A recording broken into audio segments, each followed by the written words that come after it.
Tvorac jednog od najslavnijih brendova u istoriji automobilizma, Walter Owen Bentley, je još od rane mladosti maštao da napravi vrhunski automobil, snažan, izdržljiv, a pritom i luksuzan.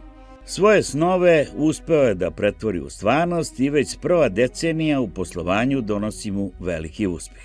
Ali tokom ekonomske krize 30. godina prošlog veka Bentley odlazi pod zastavu Rolls-Roycea, za koji kreira neke od najatraktivnijih modela, da bi danas poslovao pod okriljem nemačkog giganta Volkswagen, gde postiže svoj vrhunac, dostigavši status svetske automobilske ikone jet seta.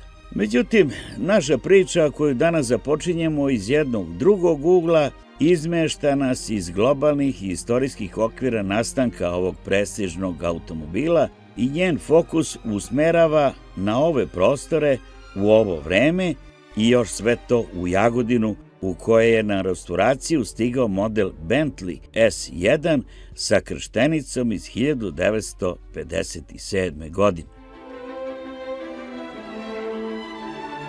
Normalno da će se mnogi zapitati zašto baš u grad na Belici, pored onolikih svetski sertifikovanih radionica za ove namene.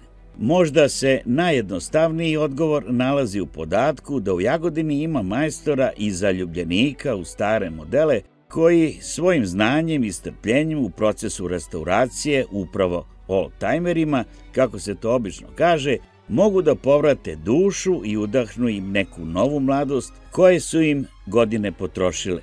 Upravo takva, da upotrebim izraz ordinacija, je ova u kojoj beležimo i ove kadrove, a kamera naše emisije uključena je u garaži Stošić Auto, u kojoj već godinama predano ordinira daleko poznati majstor Stole. Svakako treba naglasiti da je restauracija oldtimera na svoj način istovremeno i istraživački proces koji iziskuje izuzetnu posvećenost tom poslu u kome se do željenog rezultata može stići samo ljubavlju i strpljenjem, kroz koje se jedino mogu i prevazići problemi koji često neplanirano nastaju. Naš serijal upravo će vam na ovom primjeru svedočiti kako izgleda restauracija jednog starovremenskog automobila ručne izgrade, koji mnogim vozačima iz ondašnjih vremena ostao samo pusta želja. Bilo bi zanimljivo da nam ispričate kako ovaj Bentley uopšte došao kod vas. Bentley je došao u Jagodinu na reparaciju u garažu Stošić Auto iz jednog jedinog razloga. Jer mi već dugo radimo sa tom istom garažom iz Švajcarske i ovo nam je auto, da ne kažem po redu koje, auto koje je u nizu automobila, ne ovako kvaliteta, bili su malo takši, ali isto retki automobili kao što je Bentley. Bentley je engleska firma koja pravi isključivo automobile po porudžbi. Naime, on se pravi otprilike od 55. do 59. Paralelno se pravio sa Rolls-Royceom Silver Cold. Znači, ovo je Bentley, to je malo slabiji oblik od Rolls-Roycea, sa malo manje finesa ko što je Rolls-Royce, jer Rolls-Royce je ipak Rolls-Royce. Znači, za ljude koji imaju malo manje para, a imaju ipak dosta para, kupuju ovakav auto ko što je Bentley. Ovaj auto iza mene pravljen je u sivoj boji za Švajcarca francuskog porekla. Tako da je taj Francuz koji je naručio ovaj Bentley želeo neke stvari u njemu da ubaci, da ga posvećuju na francusku. Tako da je deo drveta iz Francuske, koji je sastavni deo interijera Bentleya unutra, koji je presvuđen takođe furnirom iz same Francuske i puno finesa, kao što je oblik neki koji daje neku francusku toplinu, onda miris drveta biran da isto daje od nekih vrsta sorta vina u prednjem delu šofer table, tako da je tog vozača to sve posećalo na deo Francuske. Inače je auto bio u to vreme i deo koncesije bio sam vezan za Bentleya isto iz Francuske. O kakvom se motoru radi s obzirom da je iz 1957. Motor Bentleya je šestak u liniji, za ono vreme vrlo savremen, sa dva karburatora, koji su imali zagrevanje benzina, odnosno usisne grane, ili kako mi majstori kažemo sauh, znači taj automatski čok, automatski sauh, koji odradi nekih otprilike do 10 sekundi i onda počnu fergazeri da rade, onda karburatori počinju da rade sa obrtajem kakvim treba. Kad se pogleda motor, iskusnom čoveku ne može se sakrije u kojoj on kubikaži, koliko konja ima. Znači, to je motor otprilike, po našem nekom mišljenju, a gledajući u katalozima, naša mišljenja su se potvrdila, garaže sa kubikažom sa interneta i iz knjiga koje daju Englezi. Znači, kubikažom je nek 4887 kubika, 153 konja ima, šestak je u liniji i sam motor je sa jakom snagom motora. Znači, može da se vozi sa minimalnom brzinom, jer poseduje automatski menjač, koji je za to vreme jako redak, jako kvalitetan menjač i menjač koji poseduje tempomat, kao novi modeli. Znači, tempomat znači pritisnuti dugme, voziti brzinu 80 na sat, znači brdo, uzbrdo, nizbrdo, vožnja bez pedale na gas, uvek je 80 na sat. Upravljački sistem je jako za to vreme napredan, koji ima hidrolični upravljač, koji sa tom hidrolikom vezanom za upravljač podiže automobil do određene visine koju želi gospodin koji se vozi ili vozač koji preporuči ili put koji nametne da auto mora da prođe, podešava se visina automobila, znači hidrolično.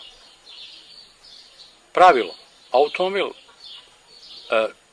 tipa Bentley, tipa Rolls, oni imaju svoje vozače koji su obučeni od 6 do 12 meseci, zavisi koje mogućnosti se traže od njih i koje zahtevi idu za taj auto.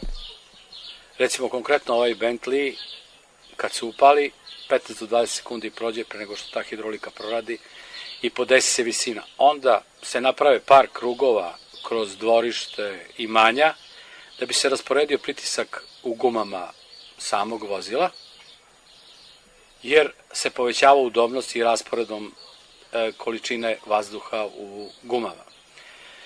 Ako je sa leve strane upravljač, onda desne gume, odnosno sa desne strane, su podešene sa 0,2 do 0,3 atmosfera manje nego sa leve strane, baš zbog kvaliteta puta gde auto prolazi.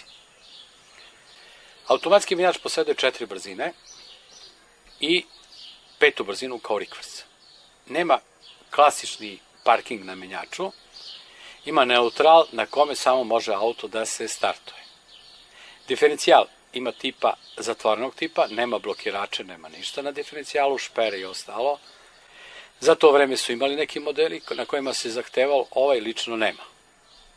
Za njega je još interesantno da troši običan benzin, tako da u ovo vreme mora da se dodaju aditivi koji se kupuju i u nekoj srazmeri se mešaju sa ovim benzinom bezolovnim. Znači, on ima stari tip benzina, olovne benzine i olovne ventile predviđene za olovne ventile, znači da bi se to podmazivalo. Što se tiče motora još, motor se susreće sa zatvorenim sistemom hlađenja motora. Vrlo je velika količina, nekih 14 litara tečnosti. Tečnost se predlaže od British Petroleuma koja je tečnost da bude. Što se tiče automatskog menjača, on ima svoje ATF ulje za automatske menjače, koje se doliva, ne kod novih motora, pod pritiskom, doliva se klasično od šafice zavrten gde se sipa tečnost, do te visine se nalije tečnost i to je to. Na vreme koje treba da se promeni, strogo je propisao Bentley vreme menjanja ulja, vreme malih servisa, velikih servisa, ogromnih servisa i najvećih servisa. što ja mislim da ovaj auto nije još doživeo, taj najveći servis je na pola miliona kilometara. Ovaj auto je po meni prešao neke otprilike 160.000 tek, još je u razradi. Očigledno da će tu biti dosta posla. Šta će sve biti urađeno tokom njegove restauracije? Na njemu da se radi kompletna reparacija lima, kompletna reparacija sedišta koje su od kože, kompletna reparacija tapacirunga, takođe od kože, kompletna reparacija upravljačkog mehanizma i kompletna reparacija izgleda motora od ozgo, znači neko ulepšavanje motora u svrhu vraćanja na prvobitni izgled, jer je dosta to bilo pohabano. Auto je pre nas farban 2 puta, nijednom nisu skidane lajsne, koje su dubinski hromirane, neke su stvari čak i niklovane, znači to smo mi prvi skinuli da bi to vratili na neki izgled kakav je bio u startu. Imaćemo malo problema sa kederima, vrlo je teško naći kedere, za njega originalne. I ono što se nađe originalno je jako skupo. I vidjet ćemo u stvari na drugi deo, do drugog dela kad dođemo posle farbanja automobila i varenja automobila, kakav će dalje biti taj interijer, odnosno sam izgled unutrašnjeg dela. Mi smo zamislili da bude beo. Znači, idemo na dalje rastavljanje u radionicu kad pređemo, gde se rastavljaju ostali delovi, da bi se to dopeskarilo. Peskari se ovaj auto na mestima gde ima rđe, peskari se crvenom vrbom, suvom i ljuskama od oraha, koji su samleveni, granulacije do 6.